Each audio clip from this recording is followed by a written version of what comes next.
చంద్రబాబు నాయుడు కంటే జగన్మోహన్ రెడ్డి విశ్వసనీయుడు అని చెప్పి అమిత్ షా గారు పవన్ కళ్యాణ్కి చెప్పినట్టుగా ప్రొఫెసర్ నాగేశ్వర్ గారు ఒక కామెంట్ చేశారు. అంతేకాకుండా జగన్మోహన్ రెడ్డితో తగదా ఎందుకు, చంద్రబాబు నాయుడు కంటే జగన్మోహన్ రెడ్డి గారే మెరుగు అని కూడా చెప్పారని ప్రొఫెసర్ నాగేశ్వర్ గారు కొన్ని కామెంట్స్ చేశారు. దాని మీద చాలా రియాక్షన్ వచ్చింది. నేను కూడా ఒక వీడియో చేశాను.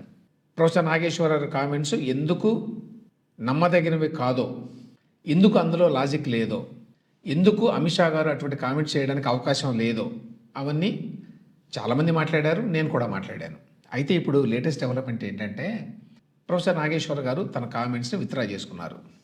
దానికి ముందేం జరిగిందంటే నాగేశ్వర్ గారి కామెంట్స్ మీద గోదావరి జిల్లాల్లో 3 కేసులు నమోదైనవి. అంతేకాకుండా జనసేన పార్టీ కూడా అధికారికంగా ఒక ప్రెస్ నోట్ ఇచ్చింది, ఆయన మీద మేము కేసులు పెడతాం అన్నట్టుగా. యాక్చువల్గా ప్రెస్ నోట్లో ఏమనుందంటే కుట్రపూరిత ప్రచారాలపై న్యాయపరమైన కేసులు అనే హెడ్లైన్తో ఈ ప్రెస్ నోట్ వచ్చింది. అవాస్తవాలు ప్రచారం చేసేవారు ఎవరైనా ఎంతటి స్థాయిలో ఉన్నా సరే కేసులు ఎదుర్కొనక తప్పదు అన్నారు. సో ఇటువంటి అవాస్తవాలు చెప్పే వాళ్ళ మీద ఇకపై తక్షణం పోలీసు కేసులు, న్యాయపరమైన చర్యలు చేపట్టాలని జనసేన పార్టీ నిర్ణయించింది అన్నారు. స్పెసిఫిక్గా ప్రొఫెసర్ నాగేశ్వర్ గారి మీద కేసులు పెడతామని కానీ ఆయన పేరును కానీ ఇందులో ప్రస్తావించాల. అది గమనించాల్సిన విషయం. ఇక్కడ ఫస్ట్ పాయింట్ ఏమిటంటే నాగేశ్వర గారు చెప్పిన దాని మీద మనకు అభిప్రాయ భేదం ఉండొచ్చు, ఎవరికైనా దాన్ని ఖండించవచ్చు, నేను నా వీడియోలో చేసినట్టుగా.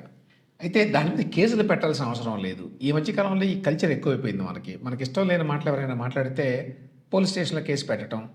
వాళ్ళు కనుక ప్రభుత్వంలో ఉంటే ఆ పార్టీలు, ఇప్పుడు జనసేన పార్టీ లాగా, టీడీపీ లాగా, బీజేపీ లాగా పోలీసులు వెంటనే కేసుని టేకప్ చేయడం. కానీ ఇది ఇంటిమిడియేట్ చేయడం లాంటిది. ఇప్పుడు ఏ విధంగానైతే ఖండించారో ఆ విధంగా ఖండించవచ్చు ఎవరైనా, దానికి కేసులు పెట్టాల్సిన అవసరం లేదు అనేది నా ఉద్దేశం.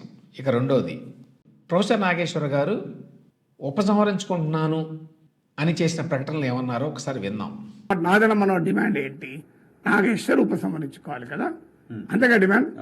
నేను బేషరతుగా ఎలాంటి బేసిజాలకు పోకుండా శశబిషలు లేకుండా నా వ్యాఖ్యలు ఉపసంహరించుకుంటున్నాను.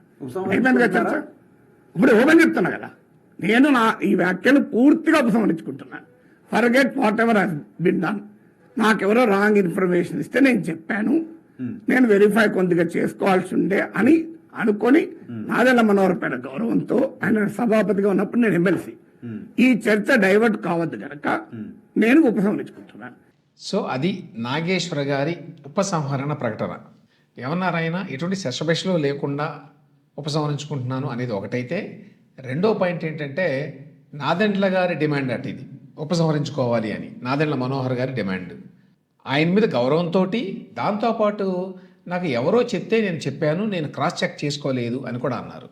కాబట్టి బేషరతుగా ఉపసంహరించుకుంటున్నాను అన్నారు. ఎప్పుడైనా ఎవరైనా ఏదైనా తప్పు మాట్లాడవచ్చు, తప్పు మాట్లాడితే ఉపసంహరించుకోవచ్చు. ఫ్యాక్ట్స్ మీద గౌరవం ఉండేవాళ్ళు ఎవరైనా చేసే పని.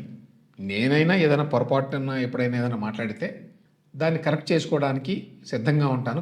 కాబట్టి ఎవరైనా తప్పులు మాట్లాడవచ్చు, పొరపాట్లు మాట్లాడవచ్చు. అది తప్పు అని తెలిసిన తర్వాత, లేక పొరపాటు అని తెలిసిన తర్వాత దాన్ని ఉపసంహరించుకోవటం అనేది విఘ్నతతో కూడినటువంటి విషయం. కాబట్టి ఆ రకంగా ప్రొఫెసర్ నాగేశ్వర గారిని ఈ విషయంలో అభినందించాలి. అయితే ఇంతకుముందు చెప్పినట్టు దీని మీద కేసులు పెట్టడం లాంటివి అనవసరమైనటువంటి వ్యవహారం.